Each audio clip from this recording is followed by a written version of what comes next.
Como destruir um país? Uma aventura socialista na Venezuela, por Marcelo Suano.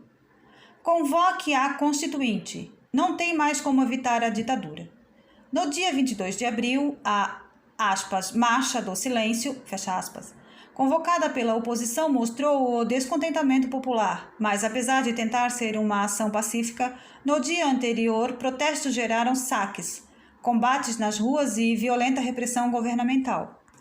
Nesse momento, ficou claro que a situação era de impasse e Maduro fez a convocação da Constituinte. Pior, deu uma Constituinte originária. Aproveitou as comemorações do dia 1º de maio para fazer a declaração, Anuncio que, no uso de minhas atribuições presidenciais como chefe de Estado constitucional, de acordo com o artigo 347, convoco o Poder Constituinte originário para que a classe operária e o povo, em um processo nacional constituinte, convoque uma nova Assembleia Nacional Constituinte. Será uma Constituinte eleita com voto direto do povo para eleger uns 500 constituintes. 200 ou 250 pela base da classe operária, as comunas, missões, os movimentos sociais. É necessário que sejam feitos alguns esclarecimentos. A oposição sempre se posicionou favorável a uma constituinte e também que fosse originária, pois a Constituição promulgada em 1999 veio carregada de elementos que sobrepunham o Estado como agente econômico em relação à sociedade, mais especificamente em relação à iniciativa privada.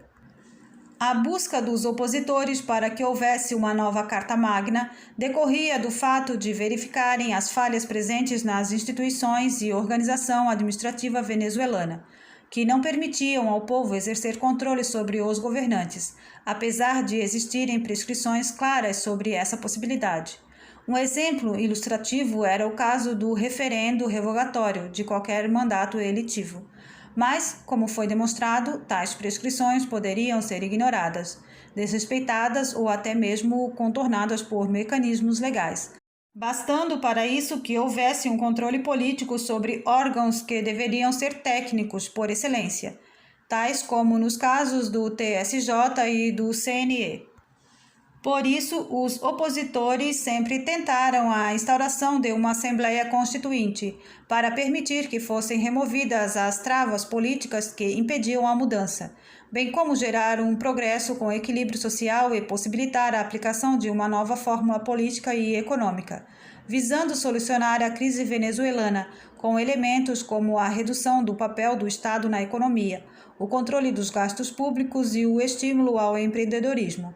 A necessidade dessa nova Constituição se dava pelo fato de o controle político, partidário e ideológico de um único grupo sobre as instituições não permitir qualquer diálogo ou discordância sobre o que estava sendo feito, muito menos qualquer avanço que pudesse alterar o projeto bolivariano, mesmo que ele estivesse se mostrando um fracasso e fosse questionado pela maioria do povo, tal qual revelaram as últimas eleições. Nesse sentido, a ideia de uma nova Carta Magna para a oposição era clara e ainda é clara, mas para buscar um modelo de Estado, de sociedade, de país e de política que seja livre e democrático, instaurando o Estado democrático de direito. Isso, contudo, deveria ser feito de acordo com as normas legais e dentro dessa Constituição de 1999, apesar de ela ser falha e incapaz de implantar uma sociedade livre. Não acreditavam os opositores que tal coisa seria possível diante de tantos abusos dos chavistas e de seu partido, o PSUV. Mas sabiam que o modelo ia chegar a um grau de esgotamento, tal que a chance poderia surgir, o que ocorreu a partir de 2015. A oposição poderia recuperar o espaço dentro das instituições para fazer as alterações necessárias, até mesmo escrever uma nova Carta Constitucional. Ou seja, a ideia de uma constituinte para os opositores nunca foi pela ruptura do processo político, mas por envolvimento da sociedade para que houvesse a legitimação das alterações que precisavam ser feitas. O que Maduro fez foi diferente e não precisa de muita explicação, pois está claro. Ele precisava da Constituinte para calar os opositores e, de quebra, radicalizar o conteúdo socialista chavista dentro dela. São duas perspectivas completamente distintas e de resultados também diferentes. tal qual vimos ao longo do último ano e meio. Por isso, os opositores se viram diante de um quadro em que o impasse estava sendo posto, e já se sabia que o resultado era o confronto cada vez mais violento. Em junho, aconteceu um suposto ataque contra o prédio do TSJ por um helicóptero do Corpo de Investigações Científicas, Penais e Criminalísticas, pilotado por agente do mesmo órgão. Mas um vídeo gravado antes de ele ocorrer foi disseminado pelo país, alegando que havia uma coalizão de civis e militares contrárias ao governo. Maduro, como era de se esperar, acusou o ato como terrorismo dos golpistas e conclamou seus partidários a pegarem armas contra eles para defender a Revolução Bolivariana. No entanto, várias questões sobre a ação ficaram no ar, dentre elas, como o helicóptero tinha ficado quase 2 horas rodando o prédio sem ter acertado em nada, nem ninguém, nem ter sido derrubado pelas forças de segurança, mesmo com todo esse tempo realizando a ação? Além disso, nem o helicóptero foi recuperado, nem os envolvidos localizados ou rastreados, mesmo que o autor tenha se identificado. A todos pareceu óbvio que era uma ação do próprio governo para se colocar como vítima de atentado e aumentar a repressão. Isso se deu no final de junho e logo no início de julho, no dia da sessão especial em homenagem à independência do país, a Assembleia Nacional foi invadida por militantes chavistas armados de madeiras e barras de ferro que agrediram os deputados opositores. Também essa ação fora preparada. A violência ocorreu logo depois de o vice-presidente da Venezuela, Tarek al-Aissami, fazer uma visita de surpresa ao prédio parlamentar durante a sessão, acompanhado de representantes das Forças Armadas e do governo, e, com a declaração de independência em suas mãos, professar, aspas, forças globais estavam, novamente, tentando subjugar o país. Nós ainda não terminamos de quebrar as correntes do império, fecha aspas. Referiu-se depois que a Constituinte era um caminho para quebrar essas amarras, em resposta aos novos colonizadores, aos imperialistas atuais. O ato de brutalidade tinha outra função: impedir que a Assembleia aprovasse a convocação de uma consulta popular para que o povo se manifestasse, se era contra ou a favor da Constituinte convocada por Maduro. O plebiscito foi realizado no dia 16, um domingo, e apesar das ameaças que o povo sofreu, incluindo intimidações diretas aos funcionários públicos, quase 7,2 milhões de pessoas foram votar e 98,4% dos participantes, 6.387.854 pessoas, declararam ser contrários à Constituinte solicitada por Nicolás Maduro. O volume foi enorme diante das dificuldades apresentadas e do fato de que a consulta era considerada informal. Além disso, a oposição fez mais 3 movimentos, tentando o recuo do governo.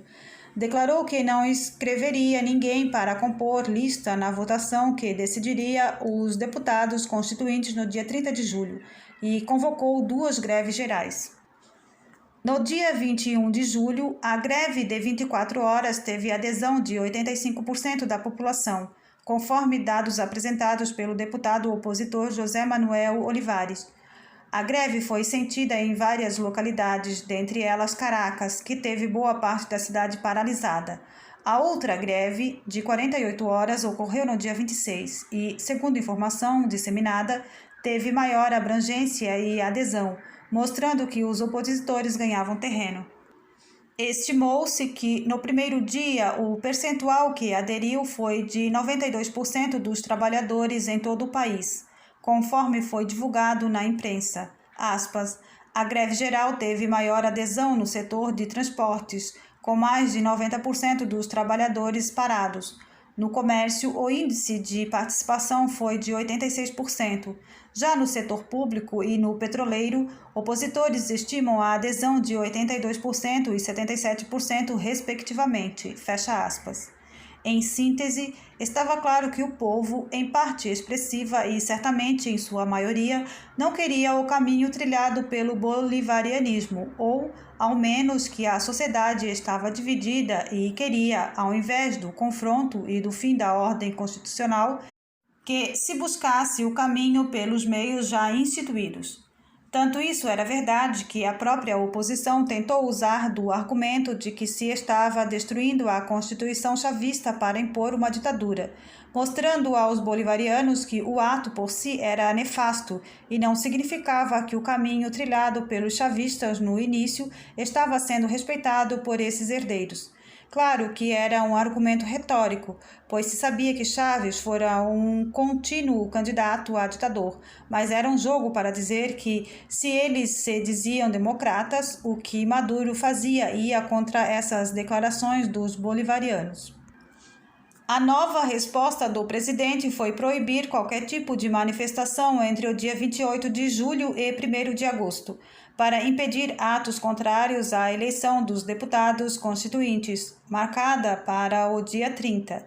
Ele ameaçou com prisão de entre 5 e 10 anos e garantiu que a votação teria a segurança das Forças Armadas, Proteção Civil e 104 mil policiais à disposição. Ou seja, as forças de segurança foram colocadas nas ruas para fazer com que ocorresse uma eleição rejeitada pelo parlamento, para uma constituinte recusada pelo povo e convocada para evitar um diálogo entre os segmentos sociais. Fica a dúvida sobre se a presença das tropas nas ruas se deu para garantir a ordem ou para garantir que o ato eleitoral pudesse se realizar, mesmo que causando repulsa na sociedade, mascarando a instauração de uma ditadura. Até aquele momento, durante 2017, o número de mortos decorrentes da repressão passava de 100. Foram assassinatos e execuções de cidadãos feitos por forças de segurança, milicianos, partidários do chavismo, militantes do PSUV e por pessoas que passavam em motocicletas ou de carro, paravam e atiravam em qualquer indivíduo que se manifestava como opositor. Logo após a votação para a Constituinte, os descontentes foram afastados pelo governo, dentre eles a Procuradora-Geral Luísa Ortega Dias, que foi exonerada de seu cargo, sob a acusação de ser traidora e uma voz crítica a Maduro entre os socialistas. Da mesma forma, no dia 1º de agosto, durante a madrugada, Leopoldo Lopes e Antônio Ledesma, que tinham sido libertados do presídio em julho, foram presos pelo Serviço de Inteligência em suas casas, onde cumpriam prisão domiciliar. Apenas para lembrar, as mortes chegavam a 125 pessoas. Mas, indiferente a isso, no dia 4 de agosto, a Constituinte tomou posse. A presidente escolhida foi a ex-chanceler ultrarradical Delcy Rodrigues, que deu o tom de que os contrários iriam responder na justiça por seus atos e que, como era de se esperar, a Constituinte não vinha para aposentar a antiga Constituição, mas para, aspas, apartar do caminho todos os obstáculos, todas as arbitrariedades ditatoriais que nos impediram de exercer a validade material da nossa Constituição. Fecha aspas. Por incrível que possa parecer, um regime ditatorial, de sua perspectiva, é a existência da discordância, que deve ser calada. Por isso, naquele momento, foi o derradeiro para se estabelecer uma ditadura sem máscaras no país. Por incrível que possa parecer, o último ano e meio mostrou o mesmo exercício, com as mais variadas artimanhas para manter as forças armadas fiéis a Maduro e a oposição subjugada. Havia a esperança das eleições presidenciais de 2018, mas essas também foram submetidas a vários golpes e artimanhas, como as negociações frustradas da República Dominicana em dezembro de 2017 e janeiro de 2018, bem como a antecipação do pleito para maio, já que o correto seria no final do ano, mas Maduro desejava que se desse em abril. Além disso, ao longo desse outro curto período que desemboca em 2019, houve boicotes, fraudes, violências, negociações vistas como espúrias para evitar que ocorresse qualquer derrota, tanto que se deu novo boicote no pleito eleitoral para a presidência, desembocando nesta crise que se vive hoje, em janeiro deste ano. É outro percurso no qual se mostraram os mesmos instrumentos que serão apresentados em outra oportunidade. O objetivo até aqui foram dois. Primeiro, mostrar que a gênese da ditadura e do fracasso econômico já estava no chavismo e no modelo macroeconômico aplicado no país. Segundo, apresentar que a gênese da presidência de Maduro foi o exercício do fracasso institucional da Venezuela, do qual dificilmente se sairá de forma pacífica. Não é preciso falar do governo venezuelano de agora para entender o que é este regime. Bastará fazer um recorte em qualquer época desde a ascensão de Chávez ao poder para se observarem quadros similares. Da convocação da Constituinte até a declaração de Juan Guaidó, se falará em outra oportunidade. O que nos resta agora são cenários, e em todos eles, infelizmente, está a certeza de que são quase nulos os possíveis caminhos pacíficos para o país. E se você gostou desse vídeo, deixe seu like, deixe um comentário, se inscreva no canal, compartilhe com seus amigos. Ative também o sininho das notificações.